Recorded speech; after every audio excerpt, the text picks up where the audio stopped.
अस्सलाम वालेकुम रहमतुल्लाहि व बरकातुहू। तो मैं आप लोग को आज के दौर के बारे में कुछ बताना चाहता हूँ। क्या आज का जो दौर चल रहा है उसमें आप अपनी ज़िंदगी कैसे गुजार रहे हैं? क्या आप उस तरह ज़िंदगी गुजार रहे हैं जैसे कि अल्लाह ताला ने बताया है, या वैसे कि जैसे आप चाहते हैं? आपको क्या लगता है आज के दौर में कौन ज़्यादा पावरफुल है? किसका ऑरा सबसे बेस्ट है? क्या महंगी गाड़ियों वालों का, या फिर उनका जिनके पास लाखों फॉलोअर्स हैं? बिल्कुल नहीं, दोनों में से किसी का नहीं। चलिए मैं आपको एक हदीस बताती हूँ। हदीस है जिसमें कि रसूलुल्लाह सल्लल्लाहु अलैहि वसल्लम फरमाते हैं कि जन्नत में वैसे लोग जाएंगे जिनके दिल परिंदों की तरह होंगे। परिंदों की तरह? इसका क्या मतलब है? इसका मतलब ये है कि वैसे लोग जिनके दिल परिंदों की तरह होंगे, यानी कि परिंदे के दिल छोटे, कोमल और पाक होते हैं। पाक का मतलब कि उनके दिलों में किसी के लिए नफ़रत, किसी के लिए घृणा नहीं होता। वो कल की टेंशन नहीं करते। वो सुबह जब उठते हैं तो ये नहीं सोचते कि उन्हें खाना कहाँ से मिलेगा।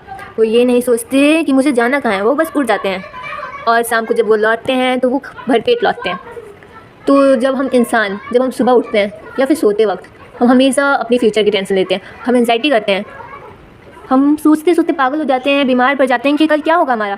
फ्यूचर फ्यूचर फ्यूचर फ्यूचर, बस फ्यूचर के बारे में सोचना रहता है। इस दुनिया से आगे भी हमारा कुछ फ्यूचर है भाई, थोड़ा इस पर भी ध्यान दे दिया करो। ये जब हम उस ऊपर वाले के पास जाएंगे, जब हम अल्लाह के पास जाएंगे, तो हम क्या जवाब देंगे? जब अल्लाह पूछेगा कि क्या मुझ पर यकीन था, तो क्या पाओगे कि हाँ अल्लाह मुझे तुझ पर यकीन था, हाँ मैं पूरा तुझ पर ही ट्रस्ट करती थी और बिल्कुल ही टेंशन नहीं लेती थी। माना कि टेंशन लेकर इंसान है, इंसान के पास टेंशन होती है, आ जाती है, ना चाहो तब भी आती है, लेकिन इतना इतना कि बीमार पड़ जाओ। टेंशन थोड़ा सा, और फिर अपने आप को फिर क्या देख, क्या मेरी क्या औकात है जब उसने देनी है, तो फिर निकाल फेंको ना टेंशन को। परिंदे ऐसे ही होते हैं, उन्हें किसी चीज़ का टेंशन नहीं होता। वो जब उठते हैं तो उड़ पड़ते हैं भोजन की तलाश में। उन्हें यकीन होता है कि उनका रब उन्हें देगा, खिलाएगा। और हमें भी उन परिंदों ही की तरह होना चाहिए कि हमें अपनी फ्यूचर की टेंशन नहीं करनी चाहिए। हमें अल्लाह पे यकीन रखना चाहिए कि अल्लाह है मेरे साथ। अल्लाह ही तो खिलाता और पिलाता और ज़िंदा करता है और मारता है, और फिर मारने के बाद फिर ज़िंदा होंगे हम। तो इस हदीस में यही है कि अल्लाह पे तवक्कुल करो। जो लोग अल्लाह पे यकीन करते हैं, अल्लाह पे ट्रस्ट करते हैं और अल्लाह के बताए हुए रास्ते पे चलते हैं, और अपने दिलों में किसी के लिए भी नफ़रत नहीं रखते हैं, दिलों को पाक रखते हैं, किसी से बात करने में बिल्कुल नहीं हिचकिचाते हैं, अपने आप को दूसरों से ज़्यादा और दूसरों को अपने आप से कम नहीं समझते, सबके लिए उनके दिलों में मोहब्बत होती है, वही अल्लाह ताला को पसंद होते हैं। तो क्या आपका भी दिल ऐसा है, एक परिंदे की जैसा, जिसे अल्लाह को पसंद है? अगर नहीं तो आप कोशिश करें आपका दिल भी उन परिंदों की तरह हो जो जन्नत में जाने वाले हैं। वैसा दिल जो जन्नतियों का हो।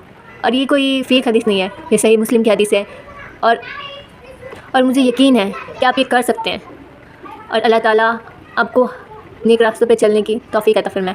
बेशक अल्लाह ताला अपने सारे बंदों के साथ होता है। अल्लाह ताला सबकी आवाज़ सुनता है, अल्लाह ताला सबकी दुआ को कबूल करता है, सबको देखता है, सबको सुनता है।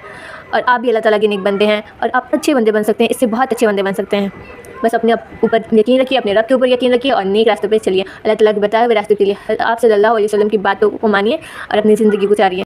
आज की वीडियो में बस इतना ही। अगर मुझसे कोई गलती हुई हो तो अल्लाह मुझे माफ़ करें, और आप सब अपना ख्याल रखिएगा। जज़ाकल्लाहु खैर। अस्सलाम वालेकुम व रहमतुल्लाहि व बरकातुहू।